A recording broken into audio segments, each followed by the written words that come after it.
측에 적반하장이 아닌가라는 생각이 듭니다. 우리가 사람이 먼저 때려놓고 야 너 왜 여기 다시 너 주먹을 내려고 그래? 그렇다고 한다면 이거에 대해서 상식적으로 생각한다면 그럼 주먹을 안 내야 되니까 맞고만 있어야 되나요? 그 부분은 아닌 것 같습니다. 그리고 지금 청와대에서 청와대가 먼저 기본적인 전제 사항은 정말 그 여당으로서는 아쉬워할 만큼 어찌 보면 조금 그 청와대 내의 모든 공무원들에게 절대 선거 개입하지 못하도록 엄명이 떨어졌다고 했거든요. 그럼에도 불구하고 이런 청와대에 대한 문재인 대통령에 대한 어찌 보면 윤석열 후보의 얘기는 정치 보복과 더불어서 어찌 보면 정권의 존립 기반을 건드렸다고 볼 수 있거든요. 거기에 대해서 사과를 하라는 것이지 어떤 선거에 개입하고자 하는 의도는 전혀 아니라고 보이고요.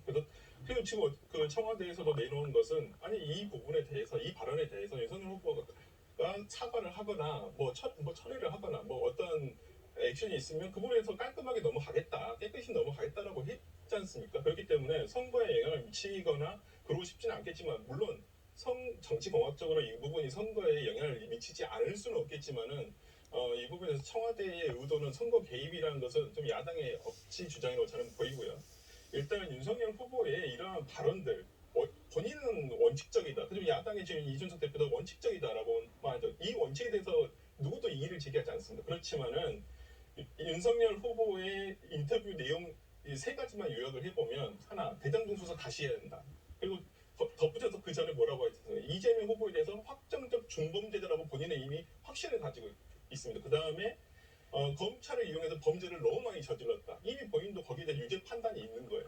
그러면서 누구를 세 번째로 거론을 했냐면 한동훈 검사장을 거론을 이름을 직접 얘기하지 않았습니다. A모 검사장에도 이미 언론 보도에 한동훈 검사장이 나왔기 때문에 인용을 드리자면 그렇기 때문에 이걸 누가 봐도 이렇게 한다면 그러면 윤석열 후보가 대통령이 된다면 한동훈 검사장을 이용해서 전 정권의 뭐 기획사정을 하든지 무슨 수사를 하겠다라고 느낄 수밖에 없거든요. 그렇기 때문에 그런 부분에 대해서 얘기를 한 것이지 청와대의 발언이라든지 이런 윤석열 후보의 발언과 청와대의 반응이라는 것은 이 하나의 선거 개입보다는 이 하나의 문제에 대해서만 풀고 넘어가야 될 것으로 보입니다. 네, 청와대와 여당이 윤 후보의 적폐 수사 발언을 정치 보복 선언으로 규정하고 있지만요. 앞서 윤석열 후보의 중앙일보 인터뷰를 보면 잘못이 있다면 법과 시스템에 따라 수사를 한다는 내용이어서 문 대통령이 그동안 강조해온 원칙론과 맞닿는 부분이 있다는 시각도 있습니다. 실제 지난 2017년 당시 대선 후보였던 문 대통령은 진정한 통합은 적폐를 덮고 가는 봉합이 아니며 적폐를 확실히 청산하면서 민주주의 틀 안에서 소수 의견도 존중하고 포용하는 원칙 있는 통합이 중요하다고 강조했었습니다. 당시 발언 듣고 오겠습니다.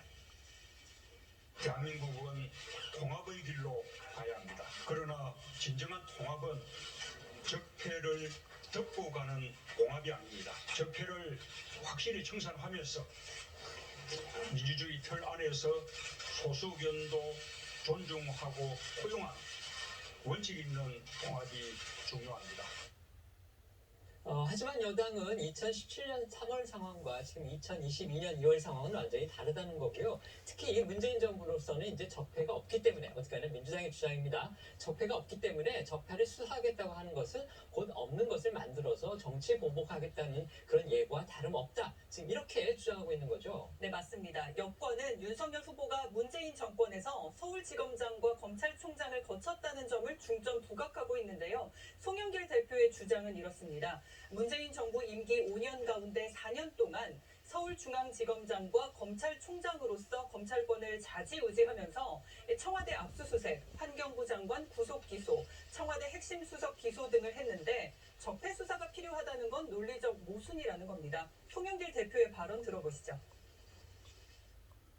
본인이 사실 거의 4년 동안 중앙지검장 검찰총장으로 실세에 있었는데 근데 자기가 범죄를 저질렀다는 건지 그건 잘 이해를 할 수가 없고요. 오히려 윤석열 검찰총장 체제 때 살아있는 권력 지금 청와대를 2번이나 압수수색을 했고 김은경 환경부 장관을 구속 기소를 했고 청와대 핵심 수석들을 다 울산 시장 사건에서 기소를 했고 또 원전 관련 그것도 기소를 했잖아요. 공소장에 울산 사건이랑 원전 사건에 각각 30번 이상, 40번 이상 문재인 대통령 이름이 공소장에 적시가 됩니다. 그러니까 이미 이런 보복성 수사 아들이 이렇게 일어나고 있었던 거죠.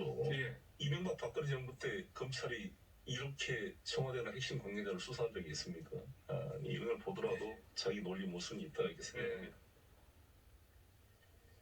네, 이재명 후보도 직접 윤석열 후보 발언이 정치 보복이라고 하는데 가세를 했고요. 이재명 후보는 대통령 후보가 정치 보복을 공언한 건 본 적이 없다면서 윤 후보를 향해서 비판의 날을 세웠습니다.